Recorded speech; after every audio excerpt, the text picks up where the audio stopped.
Today, we're jumping into an amazing historical detective story. It's a puzzle that had linguists totally stumped for centuries, and it was only cracked recently using some really cool modern science. So just to give you a sense of what we're up against, think about this. The Turkic language family is absolutely massive. You've got Turkish, spoken over by the Mediterranean Sea, and then all the way up in the freezing cold of Siberia, you've got languages like Yakut. I mean, how on earth did these super distant languages end up so far apart, and how are they even related? That's the big mystery we're going to try and solve today. All right, so where do you even start with a puzzle this huge? Well, before we get to the solution, you've got to understand why, for almost 200 years, linguists just kept hitting a dead end. I'm not kidding. For 2 whole centuries, researchers tried their best to draw a clear family tree, but every time, the branches were just a complete mess. The normal methods, comparing grammar and words, they just weren't cutting it. The trail always went cold. The problem was so bad, so frustrating, that it actually earned a nickname that pretty much says it all. They called it the genealogical stump. Seriously, instead of a nice, clear family tree with all its branches, all they had was a stump, just a thick trunk with no obvious branches coming off of it. The connections were just too messy to figure out. So why? Why was it so hard? Well, it really boiled down to 2 huge problems. First, constant contact. For most of their history, Turkic-speaking peoples were nomads. They were always on the move, meeting up and mixing with other groups. And when languages do that, they borrow words and features from each other, which totally blurs the historical signals you need to trace them back. And second, there was a ton of missing history. Some of the most important languages, the really unique ones like Chuvash and Yakut, had 0 ancient written records. It was like trying to solve a puzzle with the most critical pieces just gone. So, if all the old tools were broken, what changed? Well, the answer didn't come from linguistics. It actually came from biology. Researchers had this brilliant idea to borrow a concept from a totally different field to finally crack this thing open. And this is so cool. The big idea was to treat languages like biological species. Just like scientists use DNA to map out the evolutionary tree of an animal, linguists realized they could do the same thing using a language's DNA. And what's language DNA? It's the basic vocabulary, words for things like nose, water, fire, family members, the kind of stuff that languages tend to hang on to for a really, really long time. Let's look at some examples because this is where you can really see it. Check out the words for nose, water, and fire in these 3 very different Turkic languages. Yeah, they've changed over the centuries, but you can still see that faint echo, that little spark of a common ancestor in there, right? Now imagine comparing hundreds of these core words. You can start to mathematically measure just how closely related they all are.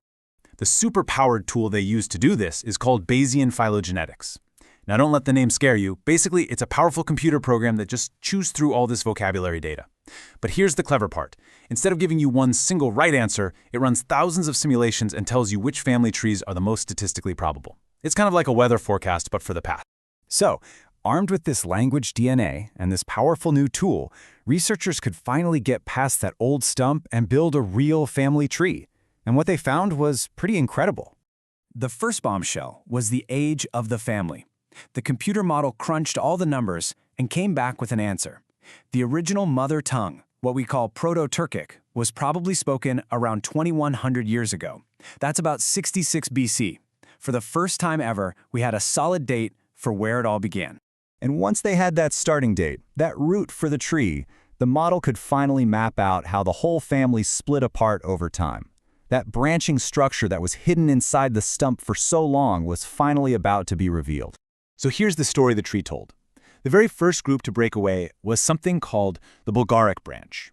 Today, its only living descendant is the Chuvash language. That makes it the most unique member of the whole family. Then, a bit later, the North Siberian branch split off. That's the ancestor of Yakut. And it was only after those 2 early splits that the rest of the languages, what we call Common Turkic, the ancestors of Turkish, Kazakh, Uzbek, only then did they start to go their separate ways. Okay, so what does this new family tree actually tell us? Well, it did a couple of things. It confirmed some theories people had for a long time, but it also delivered some huge surprises that are kind of rewriting the history books. First, the big confirmation. The model showed, with a lot of confidence, that Chuvash was indeed the first language to split off. Linguists had suspected this for ages because it's just so different from the others, and now the data finally proved it. It's the oldest branch on the tree.